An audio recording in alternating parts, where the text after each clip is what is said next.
The Q101 Morning Crew. On Q101. The ticket window is open. Ticket Blitz Thursday. On Q101. Well, Incubus playing the Huntington Bank Pavilion at Northerly Island with Q101. Q101's picnic. So you got Incubus, Beach Weather, Giovanni and the Hired Guns, Bad Flower, and Paris Jackson. Michael Jackson's daughter is playing picnic. Tickets are on sale now, but all you got to do is text the word ROAD. Text the word ROAD right now to 312-591-8300. And you have your shot at tickets to Picnic as we welcome in the studio, not playing Picnic, but maybe by the end of this interview, we can talk him into just jumping on and doing something for us. I don't know. You've done so much in the past, Billy, for Q101. Maybe just one more little show. Is that an introduction? That's exactly how I'm introducing Billy Corgan. That's right. Welcome in. Thank you so much. You can't see the weapon he has placed in my head. Good morning, everyone. Good morning. Thank you for coming in. Yeah, thanks for having me. I mean, you have a lot going on I want to talk about. Obviously, right around that time of Picnic, and when you look at the 30-year anniversary of Siamese Dream. Yeah, wow. And but really appreciate you coming in to talk about something special you're doing, especially with this weekend coming up. And sadly, it is one of those weekends now that you go as a Chicagoan.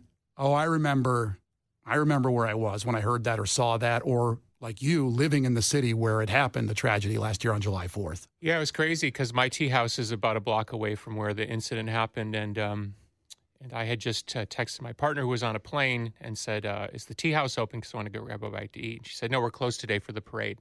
Mm-hmm. So I thought, okay. So I go downstairs, make myself some granola. Next thing you know, here come the texts.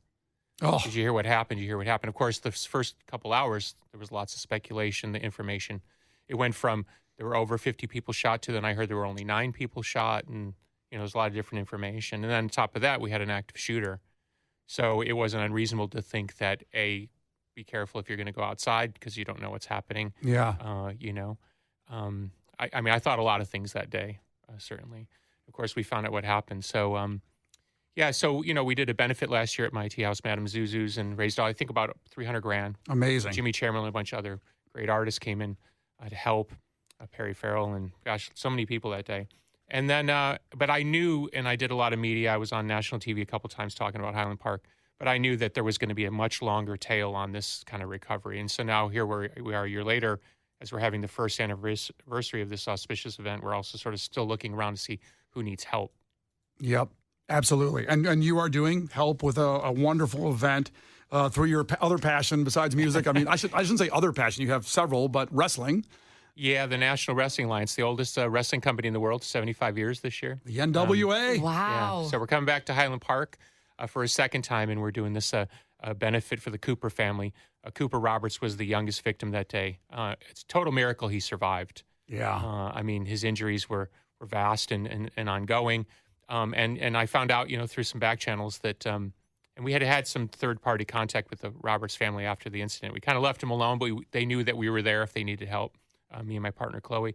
And so we found out that they're still hurting a little bit. So we wanted to step up and do something fun. So we're actually doing a free event at the Rec Center in Highland Park with the National Wrestling Alliance, a 10-match card. So if you just want to come and be supportive of the Roberts family, because we do have a lot of people in the Highland Park area, even though it's a very affluent community, we have a lot of people that work up there that are not very wealthy.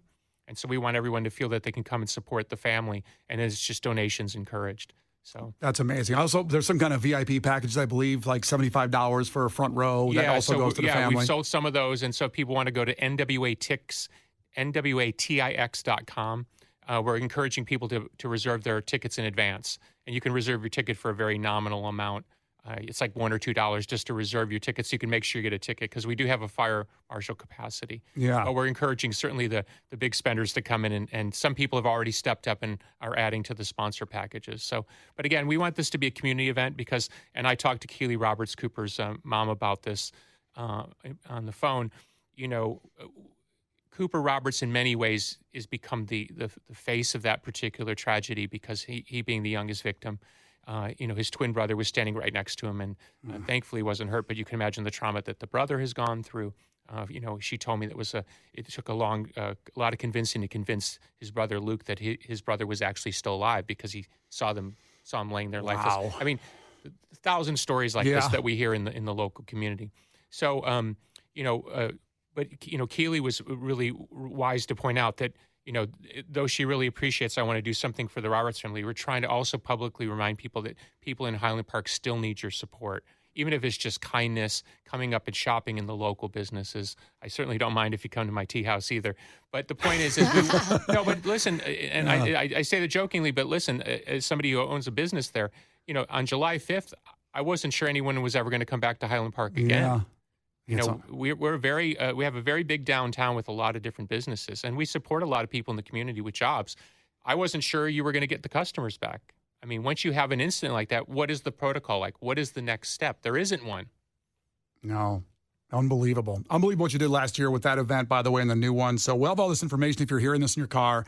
We'll put it all up at Q101.com so you can get all this information to get to the NWA event. It's so fun to hear you say that, too, just to, the legendary NWA, the wrestling league. And just my youth comes back when I hear that, of course. It. The cool thing about wrestling is very much a unifying thing. It sort of seems to cross every kind of boundary we have in this world. And we're bringing, we're going to have 5 championship matches out of 10. So we're bringing an A-level card to the community for fun and for free. And the next day on July 9th, we're having a TV taping of our show. So people want to see how we tape our NWA television. Those tickets are also available. Right on. It's Brian and Kenzie with Billy Corgan, Smashing Pumpkins. Again, the event, all that information will be at Q101.com. We're talking about this like at 4 in the morning before you got here. And Kenzie brought up an interesting point about wrestling and regret in life of what she didn't do. And did you want to work in professional wrestling? Okay. Okay, wait, stop. You can come be on the show if you want to be on the show. See, I'm offering you that invitation right now. Really? Yeah. I feel like I could have done it, and I was so Okay, here's what we do. Here's what we do. We'll bring you in to manage somebody. But see, please. But before we continue, that's a great offer. Tell him what you told me this morning. It sounds bad. It sounds bad out of context. I learned about wrestling later in life. So I was in my 20s in Florida, and I'm like, these women have made a career out of this. How many fights I got in Florida for free? Like, this is unbelievable. What a mistake I've made. She's cleaned up what she said earlier about the fights that she'd been in her youth. It's true. With fighting people. Yes, but we should have you come in and manage. The great thing about the women in the NWA is some of the toughest women in all of professional wrestling. So I think you'd be very impressed with how tough, and I think we could find a spot for you if you want to be on the show. Okay. I want a villain arc. I want it. You want to be well, we say, in wrestling we say you want to be a baby face or a heel. Ooh. See, the problem is because of who you are in Chicago, you're going to be a baby face. They're going to cheer for you. Okay. So it's hard to make you a heel. We have to set you up, and then if you want to be a bad guy later. We'll get there. I know. I love how you just want to jump right to bad guy. I know. Or bad girl. It's more fun to turn heel, though. That's much more fun. I've played heel, as you know, in public for 30 years. I've played heel, and it's a lot of fun. I've gotten a lot of memes out of it. Did you plan on starting heel with your music career? Did you start that? No, you know what? Believe it or not, I in the mid-'90s when I was having my issues with the media and stuff like that, I started playing heel, not really realizing what I was doing. And it wasn't until the late 90s when I started hanging out wrestling, I was like, oh, this is what I'm doing. So then I did it worse. Then I got in more trouble. And then, now I'm back to babyface. Babyface Billy Corgan. Who knew? Babyface Billy. Yeah. All right, Kenzie, you got what you wanted. That was really easy. Oh, my God. This is my dream job. Bye, Q101. I'm going to manage you got the perfect voice for it. Oh, yeah. Thank you. You're attractive, and, that helps. Thank you. All right, listen, I want to play a song, obviously, Spellbinding. Thank you very much. The video dropped this week. That's just yesterday. Wow. Oh, thank you. Yeah, we used the video gaming engine to do it, and we had to wear the weird suits with the little balls on it. But it turned out really cool. Yeah, it's like a $1 million, $2 million video, but we're all video game characters. So it turned out really, really interesting. Because it seems weird to have a big budget for a video right now. I guess I'm. Well, that's kind of what I'm sorry. I misspoke. What I'm saying is for a modest amount, we're able to make a video that looks like $2 million because we're in the video game engine. Yeah. If we try to actually shoot that video in reality, it would be impossible. No budget for that. It's got to go to the wrestling. No one wants to spend that kind of money. Listen, I at least existed in the 90s when we could spend that kind of money on videos, and it was a lot of fun to spend all that money. Of course, we had to pay it all back. But oh yeah. Oh, you didn't know that? No, well, we'll talk about that after Spellbinding. Sure. Hear about how Billy had to spend all that money back. The Q101 Morning Crew. On Q101. It's Q101, Brian and Kenzie. Billy Corgan in studio with us. That is Spellbinding from Autumn, a rock opera in 3 acts. And I got to say, that song, even though it's the brand new song, if you will, it just takes me back to the first time I heard the Smashing Pumpkins. Oh, that's cool. And I'm not sure if that's what your intention was or when you wrote that song or how that plays Have you out. heard the story of that song? Oh, you can tell me. That'd be Sure. great. The short version is we had the opening part, do, and that's all we had. And we were in the studio, Jimmy Chamberlain and I. And so we knew the next day we were going to record the drums for that song. Well, that morning I had a dream. And in the dream, I woke up singing this. Out of the dream, I woke up to take me away, I'm going to find you. So it was playing in my head when I woke up out of the dream. No way. And I thought, well, okay, this is not a song I've never heard. So I sat down and I wrote, kind of recorded on my phone. So when I came in, I beat Jimmy to the studio. And so I said to Howard, our friend and co-producer, hey, can we just record this idea real quick? It's kind of cool. So then we started working on what became Spellbinding. And then when we got bored at some point, I said, oh, I wish we had something different there. And I was like, oh, yeah, what about that idea I had from the dream this morning? And we dropped the idea, and it was like, it was perfect. It was like the same tempo, and it was a related key somehow. And it was an unusual key. So it was like it was meant to be. So that's the chorus came out of the dream.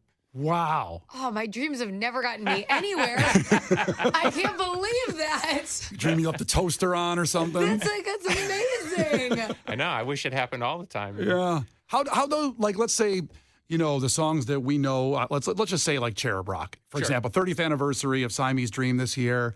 And I got a good story on that one, too. Oh, yeah, just give me that, because that's the song that I remember when I first put it in my car, in my 6-disc changer in the trunk.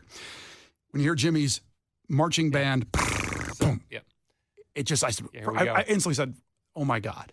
So I used to live, if anybody knows Chicago, I used to live on the northwest side, Austin, Addison area. And somebody picked me up. And as I was waiting to be picked up, I suddenly heard this riff in my head. And this is back in the day before phones. So the guy picked me up and I said, don't say anything.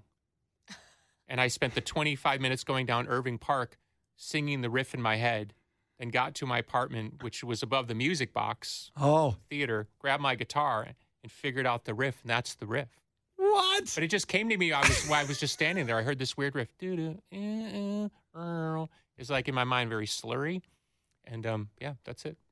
Jeez. I mean, these are great stories, but it doesn't always happen like this. It's usually a lot more boring. It sounds like, Billy just walks down the street and, you know, Disarm comes up in his head. Oh, cool, got that one too. Another, iconic song of the last 30 years, just comes into your head. Well, can I ask a musical question? Of course, you can ask me anything. And you want. I asked Brian. Now that you're this part morning, of the NWA, me and you are like. Well, we work together, so we're coworkers. Oh no, Billy Kenzie's Corgan. coming out from the bath.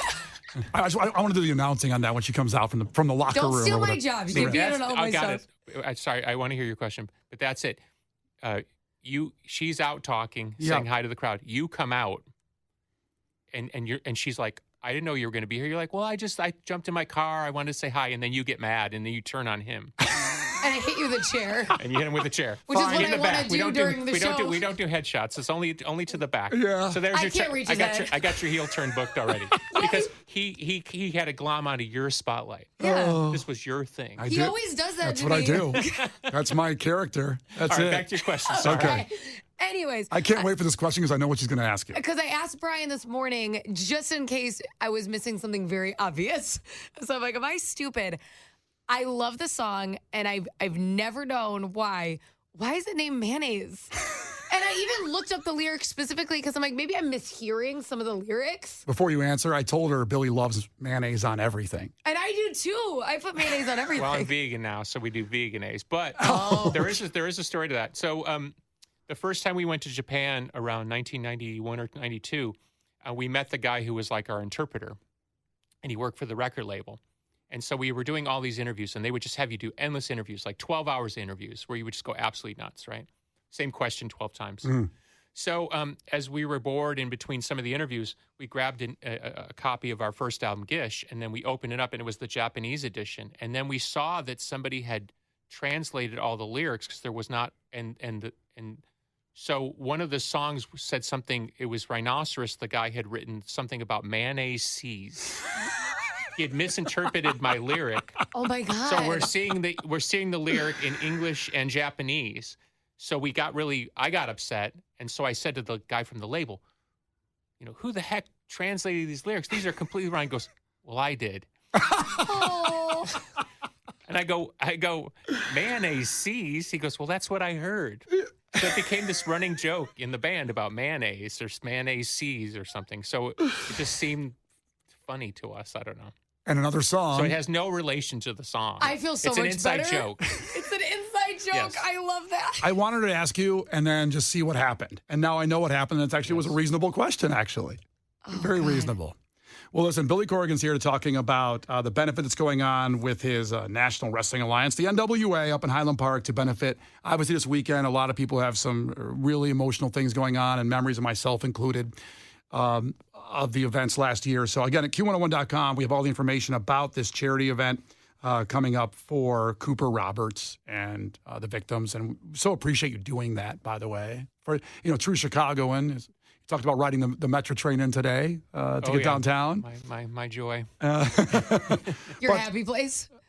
Me on a train, no. But again, can you hang out a little bit longer? Yeah, I'm here. I'm here to hang out. Absolutely. We'll come back in a second and talk more with Billy Corgan. The Q101 Morning Crew. On Q101. The Q101 Morning Crew. On Q101. I'm just hanging out here with Billy Corgan in the studio. Brian and Kenzie here on Q101 and came in to talk about the NWA special event going on in Highland Park to benefit the Highland Park victims. The tragedy 1 year ago, and all tickets and proceeds from the event will go to the Cooper Roberts Family Help Hope Live.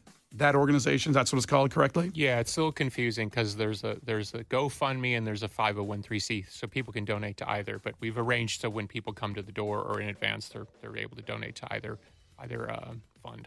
Yeah. So it's a great event. All the information, Q101.com. Get up there for it. And also, it's going to be a blast. I mean, it's wrestling, and Kenzie may be coming out in some kind of form of. Yeah, a lot of people with the anniversary, July 4th coming up. A lot of people asking me about the sort of the mood in the city, and I can feel it's like people are starting to get tense again. Mm-hmm. It's been a while since I felt that feeling, and so I think it'd be good because this event's on July 8th, and I think just after that we'll get the kind of the anniversary out of the way, and people go back to life, and this would be a good way to kind of kick off the summer. Yeah, I want to talk about another event actually with Q101 back in September when you played the Metro, where we gave all the tickets. Oh yeah, thanks for that. Because I haven't seen you in person since that, and one of the most incredible nights in the history of the Metro. And I remember looking up at some point during the show and just seeing how, and I'm not saying this in a negative way. Anyway, you were so happy. That sounds negative to me. No.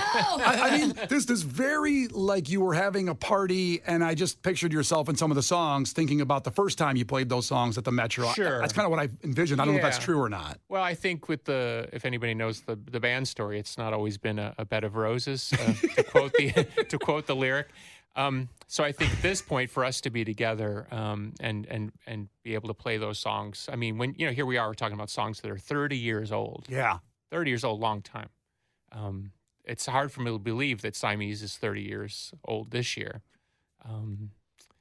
So I think it's for us. It's I'm not saying we're not a party band, but I think it's just enjoyable. You know what I mean? We've been through all the hard stuff. I think this is the nice end of the movie. It's funny because. My wife, we just announced, or she was 8 months pregnant for that show when she came to the show. We got up in the balcony. She came to the show 8 months pregnant. 8 months pregnant. Okay. I talked to Joe Shanahan. He said it was fine. We'll get a nice spot up in the balcony. No one will get near and all that. So we did that, and then I think the show got louder. It does. No, he does that on purpose. Yeah. And I can tell because I can tell on stage when he goes louder, and I'm like, oh my God, this is so loud. Near the end, it was really crushing volume, and the songs you chose at the end there. I'm trying to remember there was Rocket and Encore first, and I'm trying to remember the order at the end.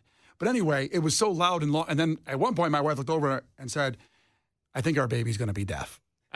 She got really born in that moment. Yeah, either one. She was very nervous, and I said, "We're not leaving. It's not done yet." And I said, "We're not." Now, she loves you, and she was loving what's going on. But he said, "It's gotten louder, right?" I said, "Yeah." You know how because sometimes people will bring their babies to our gigs, and they'll have the little earmuffs on. We have the headphones. The gun range. Yep. It's like, are there gun range? The gun range. Earmuff headphones for fetuses? Yeah. You know what I mean? Like, I don't. Well, because we're not going to miss a concert, so something's got to give. But when I see I don't know, when I see like the 6-month-old infant with the gun range headphones on in the crowd, I always think, is that okay? Yeah. Like, you know what I mean? I'm performing, you know what I mean? So I got a lot going on, but I'm like, I don't know if that's a good idea. Well, to be fair, you can't miss a pumpkin show because you don't know if it's going to happen again. That's true. Listen, you've been in their life for over. That's a good point. You've been in people's lives for over 30 years. That baby just got there, you know. Yeah. So Yeah. Everything was fine. Baby was born. Oh, thank God. One of the first things they did was test the hearing in the delivery room. I know you have some kids and maybe you saw them do that. And I was like, whew, dodge the bullet with that one. Yeah, someone told me the other day that they came to my show pregnant, but they were on the side of the stage. And when I walked off the stage, I put my hands on her belly and predicted the sex of the baby. did you do that? Yeah. Yeah. Were you right? Yes, of course. That's only a What'd you 50-50 predict? chance. I think I predicted a boy, but so I think something about being on stage, you know, your senses really open up. So I'm not saying I turn incredibly psychic, but I feel a little more psychic. Yeah. And I just went over and I was like, oh, it's going to be a boy. And I walked away. Oh my God. That's wild. Talking about, you know, going back in that 30 years, is there anything special planned for the 30th anniversary of We are Silence? trying to plan something. We can't talk about it yet. Oh, damn. So I heard some stuff and I thought I'd just throw it at him, see if he said it. So I guess not. Okay. Well, okay, let's speak in code. Did what you hear sound cool to you? Absolutely. Okay, cool. So that's it. that thing that we both can't talk about, that's we can't talk about it yet, but hopefully that's going to happen. What I heard is we're going to your house Yeah. and it's private performance. Just you two. Yeah, just It's a- us. it's a Yeah, potluck. that's We'll right. both bring Your something. significant others, of course. That's right. Yes. That's right. And the kids. So Yes. parties 6, 7, 8, somewhere around there. Anyway. Yeah. And speaking of which, you mentioned your partner, Chloe, and congratulations, engaged now officially. Yeah, as I like to tell my friends, I'm not married yet. Correct. Now, last time we talked to you, Did that sound romantic? No. I just would made- leave it. you just made this I'd face. leave it out of the vows. I wouldn't word it like that. yeah, it's not that making her. Well, we've been together for 11 years. We have 2 children. Yeah. And I did tell her when we first met that if we survived, which was improbable because we're 26 years apart, and if we did have 2 kids, that I would marry her. So after she had the second, she was like, kind of did the, all right. Did the Jordan shrug? And I put it off for like another 4 years. So Oh, she's patient. she does have the patience of a saint, especially being with me. Well, She's patient. What's your dream wedding though? What would I you? think we're having it. Yeah. What would it be? Well, I can't say. She's become the security mama, so I can't talk about the details. What big, small, none of that? You know, let me put it this way. I was married once before. I got married in a house that I had by Wrigley Field. It's still there. It's a purple Victorian painted little mansion. And I borrowed my suit and I did not take it seriously. So let's just say if I'm going to get married again, I'm going to try to take this more seriously. That's good. I think that's Does a that better. sound more romantic? That was more romantic than the first thing. I don't know. I don't know how much more romantic it is. I'm going to take it more seriously than borrowing a suit. Yeah. Yeah. No, I did say to my partner, if we're going to have a wedding, I certainly plan on it being my last. I want it to be really nice. So the plan is to make it very nice. So we had Chloe on the phone, Kenzie, last time. We talked to Yeah. Billy, and I don't know how you feel about. We were talking about the word partner, if you remember that. Oh yeah. And Well, I'm old. I want to say I'm old, but I'm older. And I don't know, girlfriend just sounds so. And you know, she's again 26 years younger. So when you say like, okay, when you're walking on the street, this is even before kids, right? Walking the street, hey, who's that? Oh, that's my girlfriend. You just come off like some slimy LA guy. You know what I mean?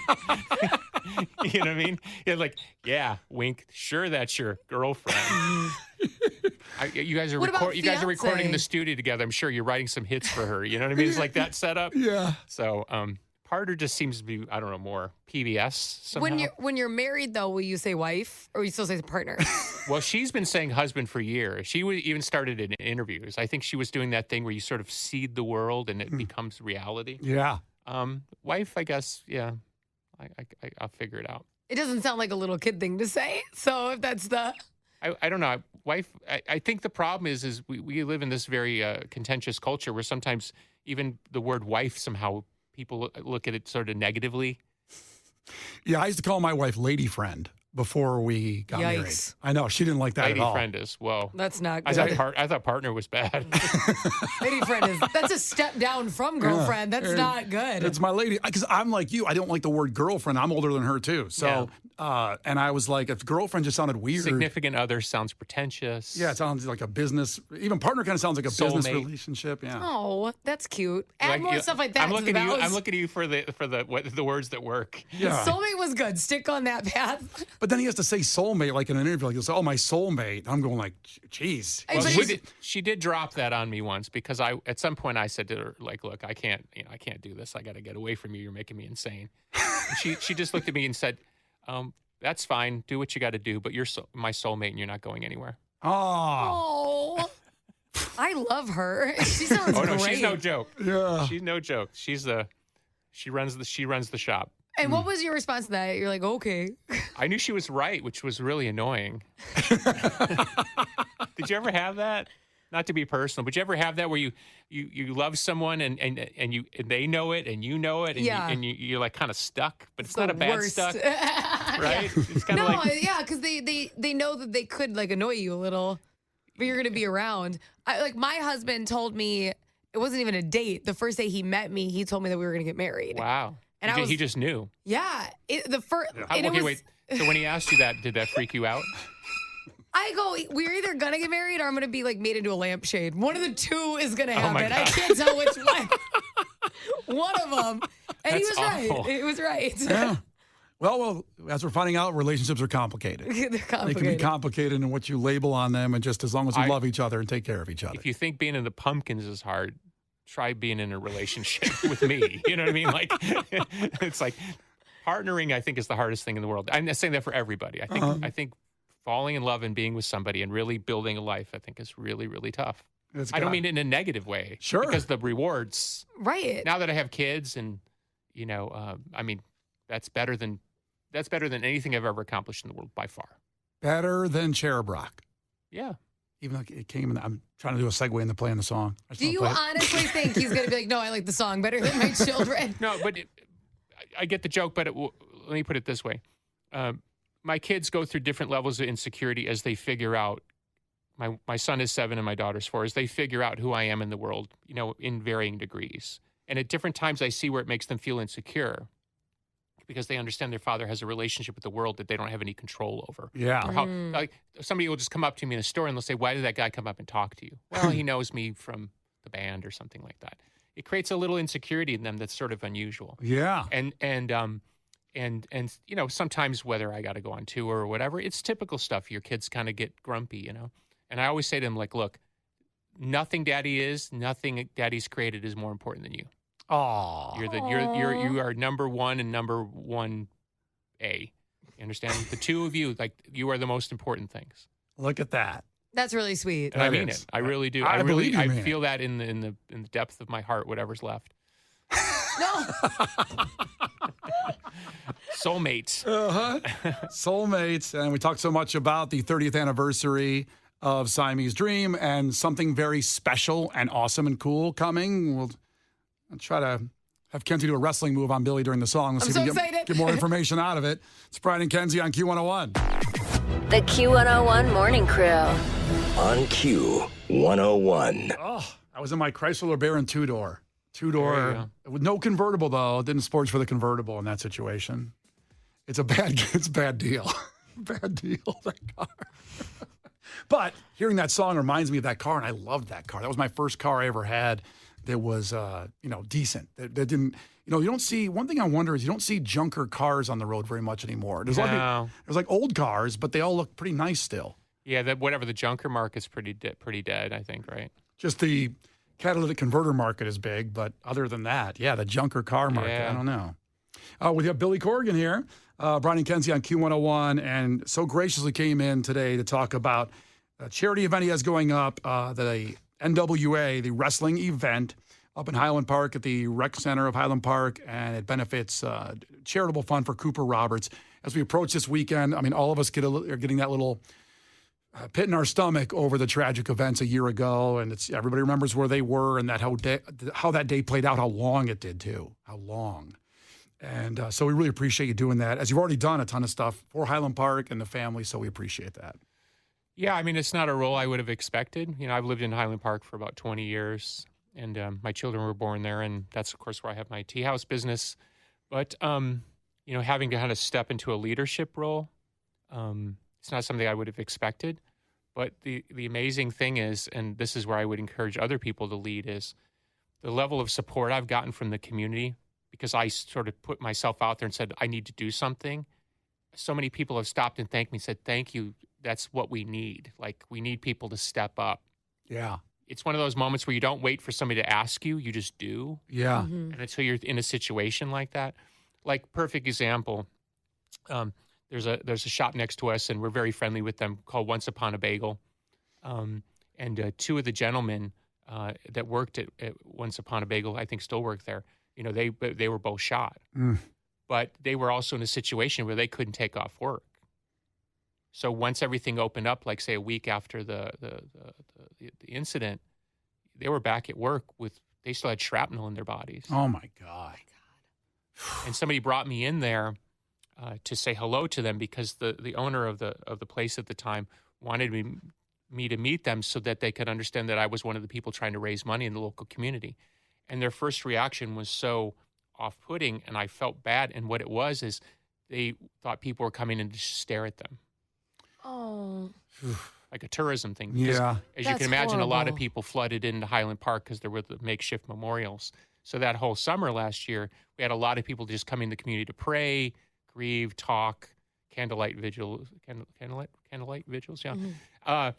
And so I think their first reaction was, oh, this guy's just coming in because we were involved or something. And, you know, you feel so, like, it's something you've never even crossed my mind that somebody would do, but here they were in this situation, and they're in a very public job working at a restaurant. Yeah. They almost didn't want people to know that they'd been in the shooting because they didn't want anybody asking questions. Oh. That's That's the heartbreaking. stuff that you don't hear about, but you hear about in the community. Yeah. Yeah. Yeah. Wow. Yep, it's going to be a rough weekend. It's just you know, it's just supposed to be a joyous weekend, and it's just gonna you can't help the things that are coming to your head. Well, you know, I think one of the best parts about America is that somehow we, again and again in our history, have taken really difficult situations and we figured out how to make the best of it. We still haven't figured out how to make the best of stopping these horrible incidences that can continue. But in terms of this community, I think the community has really rallied around the best of what the community has to offer. And it's wild because, you know, I'll go downtown Highland Park, right where the incident happened, and, you know, there was an ice cream shop there, and, you know, that's where we go get our ice cream. Mm-hmm. You know, by the way, my kids don't even know what happened. Yeah. Haven't told them. Eventually they're going to figure it out. Right. But, you know, to be standing there and think, yep, this, you know, 6 months ago, this is where all these people were laying, you know, and it's like so crazy, but Right. you're right back in the community, and you just got to move on. And support that community. You Well- don't want to stop also doing that either. Well, that's I'm gonna try to say this artfully because it's not an easy thing to say. When something like that happens, there is the tragedy, there are the victims, but then there is the thing that happens afterwards, where because people are afraid, that becomes almost a different layer of victimization. Where now people are afraid to live and just be in the community and talk to one another. And so I think trying to put that back into Highland Park, like we need to do things like have shows. In my tea house, we have comedy shows. The first comedy show after July 4th that we had at my tea house, I went there because it was like, is anyone going to laugh? Yeah. And Yeah. people were crying and laughing at the same time because it just felt so good to laugh Mm-hmm. because the whole community was in mourning, right? So just to get back to life is the greatest thing to say, no, you can't take that from us. You can do what you did and we're forever going to remember what's happened, but you can't take the other thing from us. You're not going to take who we are, the way that we want to live. And I think that was a really important message to send. That's perfectly said. Perfectly said. And doing the wrestling event, obviously, it's going to be a blast for wrestling. people. Yeah. On Saturday, July 8th. Well, That's we go total absurdity, right? Yeah. You know Yes. what I mean? But that's it. It's just to have fun. Yep. Speaking of which, 630 text in. A lot of people want to ask you questions because we've Please do. uncovered a lot of interesting thing, and you guys can text in 312-591-8300 before Billy gets out of here. But here we go. Ask Billy this. Did he really have a rivalry with Nirvana, and is he going to wrestle Dave Grohl at an NWA event? No, on Grohl. Love Dave. And no, the rivalry. I said some things in some recent interviews, and we live in this clickbait world. And what I was trying to say was like, Kurt was this incredible artist, and when he was alive, and we were both in our mid-20s. Well, both bands were competing for the same spot, and so people take that and somehow they turn it into something that it isn't. I think we look back now and we can see that amongst the 90s bands, the Pumpkins and Nirvana and Nine Inch Nails and Soundgarden and, Stone Temple Pilots, there were a lot of bands competing for the top spots. There's nothing wrong with that. Yeah. So people try to turn into this weird thing, like somehow it was like something dark. And no, it's just good competition. Yeah. It's like you got a Bulls jersey on your wall. I mean, why do we go to the games? Because we want our team to win. There's nothing wrong with that. We wanted Pumpkins to win because that was Chicago. That was our team. Amen. Yeah. Team Billy. That's right. And you did win. Well, I mean, I thought, and people get grumpy too because they think somehow. So here, imagine I'm doing these interviews saying Kurt was by far the most talented person of our generation. So I'm basically saying, I'm waving the white flag and saying he won in the talent pool, right? Yeah. But I dare put myself in the conversation so then people get mad about that. Like I don't have any right, but my band was one of the biggest bands of the era and still a big band. It's like, I'm not like some delusional guy up in Highland Park talking about what happened 30 years ago only. You know what I mean? The guy with his letter. Didn't we just play the United Center and sell it out? You know what I'm saying? It's this weird thing where people want to sort of play this weird game with, what you have a right to say and not say. Yeah. I think I have every right, knowing everybody involved, having played with Nirvana, knowing Kurt a little bit personally. I've been very transparent about what was and what it wasn't. And somehow it gets turned into this thing that's like a rivalry. There's no rivalry. It's just all love and respect. You're wearing your leather jacket up there at the tea shop, telling old war stories about the Here's Pumpkins. The one thing I would say, and I'm re-quoting myself. I wish Kurt was still alive because I want to compete against the best, and he was the best. So how's that a rivalry if I want the guy that I respected to still be here writing great songs? It's such a strange thing to say. You see what I'm saying? Yeah. That Right, people like it try makes you better. But I'm saying, why would people twist that? We lost a lot of great music and a lot of great inspiration that Kurt provided for a lot of people when he died, right? So why is it a bad thing to say, I wish he was still here because I want to compete against him? Mm-hmm. But people twist that even. Well, everything you say today on social, people, like you said, it's a clickbait thing. People want to take a phrase and then say, Billy said he hated Kurt. That's how that would come out. No. You know what I mean? Like, that's how it would come out. No, there was no hate there. Yeah. There was only respect. Yeah. Or awe. I mean, I was in awe. Speaking of Metro, I saw Nirvana play in 1990 on the Bleach tour with the original drummer. They were unbelievable. It wasn't even sold out. It was about 500-600 people there. Yeah. So imagine me in 1990. I'm a nobody. I'm in the crowd. I'm watching this band on their first album, and I'm going, oh, my God, that's the guy. Okay. So I started there. You know what I mean? I didn't start after Teen Spirit. I was there in the beginning. Yeah. Right on. That's very. I'm glad you said it differently that way because, like you said, things go around that have been traveling around social right now. Things you said in maybe other. My biggest issue is we live in an environment where people are afraid to just speak their heart, and when you speak your heart, it doesn't always come out perfect. You know what I'm saying? Yep. Well, no matter what anyone says, you can find a way to spin it or twist it. That's fine too. Right. I mean, so if you're a negative person, I mean, if your job is sitting around trying to write troll headlines, good luck to you. You know. Yeah. If that's your life and your day is to take something and try to get upset, then that's the definition of Satanism. You know what I mean? It's like you're trying to take a good thing and make it a bad thing. Mm-hmm. Yeah. Yeah, what do you think of the state of everything right now? I mean, in which music? part? Well, we got the city burning down, the world burning down, music imploding, AI. Goes back to your goth beginnings. TikTok. Would you like TikTok? Yeah, TikTok. Yeah. I mean, actually, AI, Pumpkins are doing really, really well on TikTok, so I can't complain there. Yeah, little snippets in a perfect video, and it comes out right, and also does introduce you to new people. I hate to say it does work.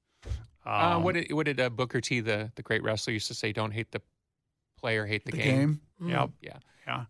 So we're all in this bigger game, right? You know, there's the global politic, there's a bigger game. What's going on politically in Chicago, there's bigger games.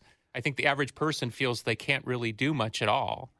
And I'm not here to say you can do more than you can do, but I'm a person who has tried to figure out how to do more with what I have. And generally speaking, I've been able to do that. So whether it's to do charity things for other people, whether it's to figure out a way to navigate my band through different eras of the music business, survive the band imploding and getting back together and all those things, that's just life. It's amazing. Well, listen, I appreciate you coming in. We both appreciate you coming in and spending this thank much you. time with us. You going to come to the event? Hell yeah. All right. We'll I'm get some so information. excited. All right. Kenzie's new in NWA now. Yep. Probably not for that July 8th event. It might be a little too quick for the charity event to get up to speed. I don't know. We'll let Billy and I work this out. No. Is it- All she has to do is manage. That still might need, manager. still I'm a might need some manager. work, though. Just a manager. I'm a manager at heart. As It's soon, who as, soon I as am. we as soon as we go to commercial, I'll tell you the pitch. Okay. I'll give you the pitch. I'm excited. Billy Corgan, thank you so much for what Thank you, guys. coming in and all that, and we appreciate you so much. All the information at Q101.com about the charity event for Highland Park. The Q101 Morning Crew. On Q101.